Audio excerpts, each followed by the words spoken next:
Quiero presentaros la obra publicada por la editorial Wolters Kluwer sobre la transformación digital en las relaciones laborales y en la organización del trabajo.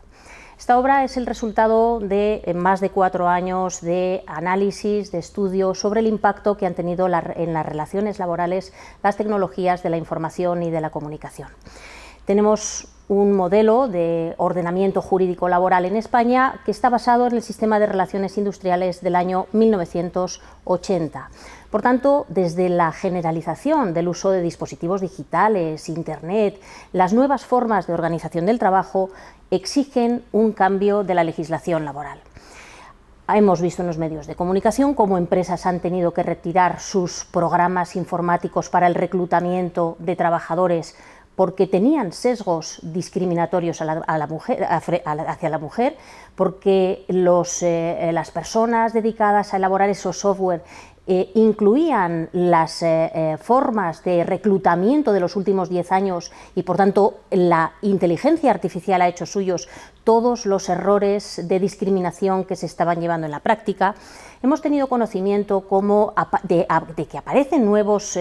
perfiles profesionales, aparecen perfiles desde diseñadores de páginas web que hace 30 años no existían en el mercado, a perfiles como los People Analytics, que se encargan de analizar a través de las redes sociales y de Internet las características, la personalidad de los futuros candidatos a un puesto de trabajo. ¿Hasta dónde se puede llevar a cabo este tipo de indagaciones? ¿Cuáles son los límites del ejercicio de estas búsquedas? ¿Cómo proteger los derechos de intimidad del trabajador?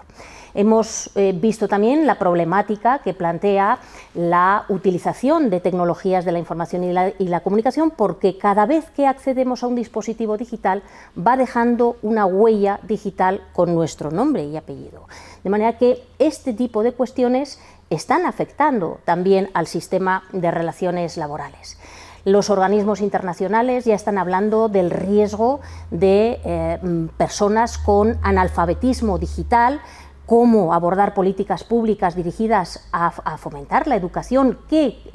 educación hay que impartir a este tipo de personas para evitar que puedan quedar descolgados del progreso tecnológico en nuestra sociedad. Hay nuevas formas de extensión de la tecnología. Sabemos que cada vez es mayor la demanda de datos por parte de las empresas y de los trabajadores. ¿Cómo se va a planificar el desarrollo de la tecnología 5G y cómo va a afectar el trabajo, las relaciones laborales en esa planificación de desarrollo de esta nueva tecnología? La Unión Europea también está hablando de ese mercado único digital, cómo los europeos vamos a abordar un sistema de relaciones laborales respetuoso con ese mercado único y respetuoso, equilibrado con los derechos de los trabajadores. Sabemos también que es fundamental conseguir ese equilibrio entre los intereses, los deberes y los derechos de los trabajadores con los de los empresarios, y en ese difícil juego, en ese difícil equilibrio de intereses, el ordenamiento jurídico tendrá que proponer importantes alternativas, incluso para las administraciones públicas y en el ámbito del empleo público. La Comisión Europea ya ha avanzado que las administraciones pueden conseguir ahorros de más de entre un 15 y un 20% si impulsan la administración electrónica. De manera que habrá que planificar qué tipo de perfiles profesionales demandan las administraciones, cómo formar a los trabajadores públicos, cómo en general llevar a cabo esta planificación para ser proactivos, pero al mismo tiempo para conseguir que España se sitúe en una de las mejores posiciones de oferta en el mercado de trabajo. Estos son unos o algunos de los muchos temas que se abordan en este libro, un libro que está prologado por la doctora Lopera Castillejo, profesora de Derecho del Trabajo en la Universidad de Zaragoza, y que contempla 7 grandes áreas de temática. En un primer momento se aborda ese diagnóstico generalizado de la evolución de las tecnologías de la información y de la comunicación y cómo se han integrado en las relaciones laborales y la repercusión que han tenido. En segundo lugar, se lleva a cabo ese detallado análisis del sistema de fuentes constitucional en el ámbito europeo y, cómo no, puesto que la Constitución establece que los derechos fundamentales y libertades públicas se tienen que interpretar de conformidad con los tratados y acuerdos internacionales sobre estas materias que pueda ratificar España,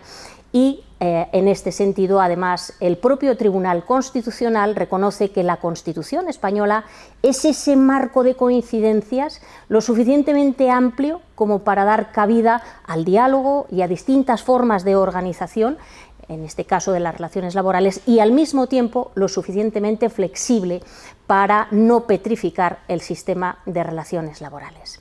Pues bien, en el tercer lugar lo que se hace es abordar otro de los temas fundamentales para la protección de los derechos de los trabajadores, como es la protección de datos, especialmente con esa nueva regulación de la Ley 3/2018 de protección de datos y garantía de los derechos digitales, y a continuación ya se detalla en esas nuevas formas de organización del trabajo cómo reorientar la interpretación de las notas definitorias del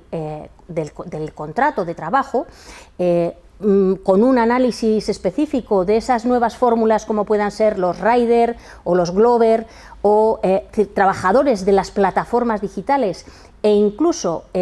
con más detalle en el siguiente capítulo del teletrabajo, las distintas iniciativas abordadas por países pioneros como la legislación en Estados Unidos o en Francia, y centrándonos ya en ese análisis de las primeras normas publicadas en nuestro país, como ha sido todo ese repertorio de decretos y órdenes de las administraciones públicas para impulsar el teletrabajo en la administración pública. Con esos antecedentes se culmina la obra con dos grandes hitos, que son, por un lado, el análisis del conflicto tecnolaboral en el ámbito de la jurisprudencia española, y en segundo lugar el análisis también del Tribunal Constitucional cuando se ven afectados los derechos fundamentales y libertades públicas, para terminar con la interpretación que en supuestos puntuales denominados leading cases el Tribunal Europeo de Derechos Humanos ha determinado, ha marcado el camino de interpretación de la tutela de estos derechos,